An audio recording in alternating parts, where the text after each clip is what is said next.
Assalamualaikum warahmatullahi wabarakatuh. Alhamdulillahi rabbil alamin.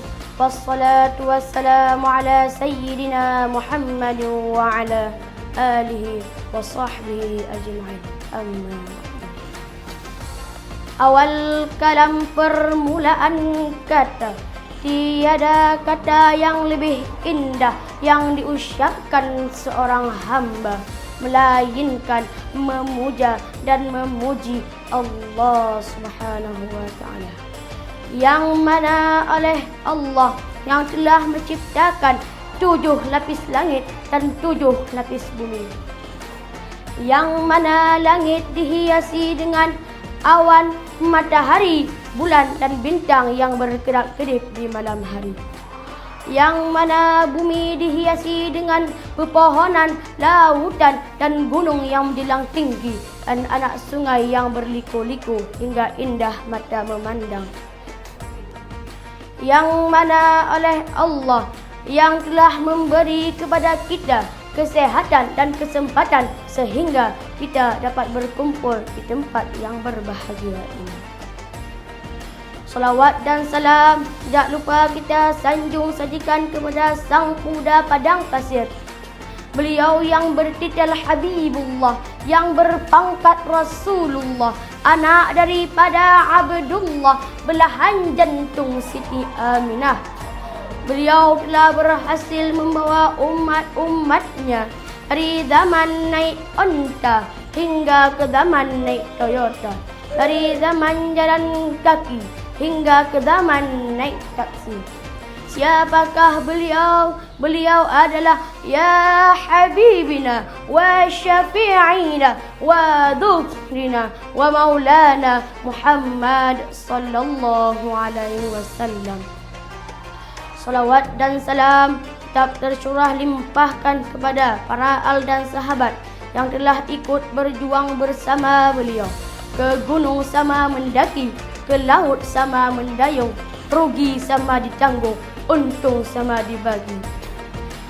Demi tegaknya kalimah suci dalam muka bumi ini, yaitu La ilaha illallah Muhammadar Rasulullah sallallahu alaihi wasallam.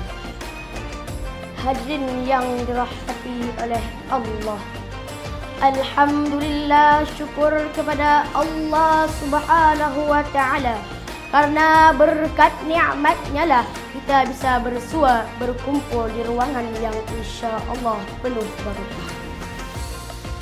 Sebagai makhluk sosial, kita tentu tidak bisa berdiri sendiri, mengurusi sesuatu seorang diri serta hidup sendiri. Kita adalah orang-orang yang selalu membutuhkan bantuan orang lain, membutuhkan kerjasama serta saling bantu antara sesama. Dari beragam kepentingan tersebut, alhasil kita tidak bisa terlepas dari silaturahmi. Silaturahmi adalah menguatkan kembali tali persaudaraan dan tali persaudaraan baik terhadap sesama umat muslim, sesama umat beragama, hingga hal-hal spesifik seperti persahabatan dan persaudaraan. Dengan bersilaturahmi, dulu hubungannya sempat retak, sempat terpisah oleh kesalahpahaman, hingga hubungan yang renggang karena terpisah oleh jarak dan waktu bisa direkatkan kembali. Para hadirin yang berbahagia, silaturahmi sesungguhnya sangatlah penting dalam kehidupan, baik itu di lingkungan keluarga, sekolah, masyarakat hingga negara pada umumnya. Bahkan Allah Subhanahu wa taala melalui Al-Quran pula memerintahkan kita umat muslim untuk senantiasa menjaga dan menguatkan silaturahmi sebagai ciri orang-orang yang beriman. Hal ini tertuang dalam Al-Quran surah Al-Anfal ayat 1. Bismillahirrahmanirrahim. فاتقوا الله وأصلحوا ذات بينكم وأطيعوا الله ورسوله إن كنتم مؤمنين.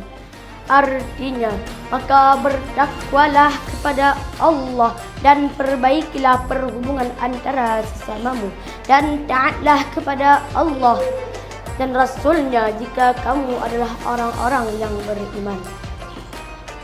Para hadirin yang berbahagia, dari ayat tadi kita bisa petik makna bahwasanya silaturahmi memiliki peranan penting, terutama meningkatkan kualitas iman dan ketakwaan kepada Allah Subhanahu wa taala. Artinya, kita dalam hidup tidaklah cukup hanya sekedar solat, puasa, naik haji saja. Karena pada dasarnya perhubungan antara sesamamu itu menjadi wujud dari ketakwaan. Hablum minallah dan hablum minan nas. Jaga hubungan baik dengan Allah dan juga terhadap sesama manusia.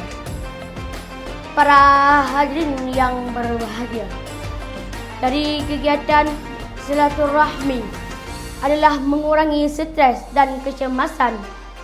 Sejatinya setiap manusia itu mempunyai segudang masalah.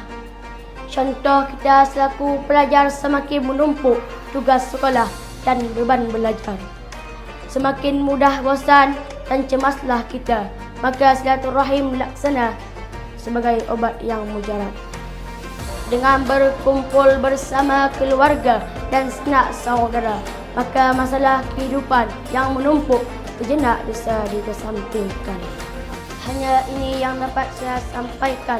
Mohon maaf atas segala kekurangan. Wabillahi taufiq wal hidayah. Assalamualaikum warahmatullahi wabarakatuh.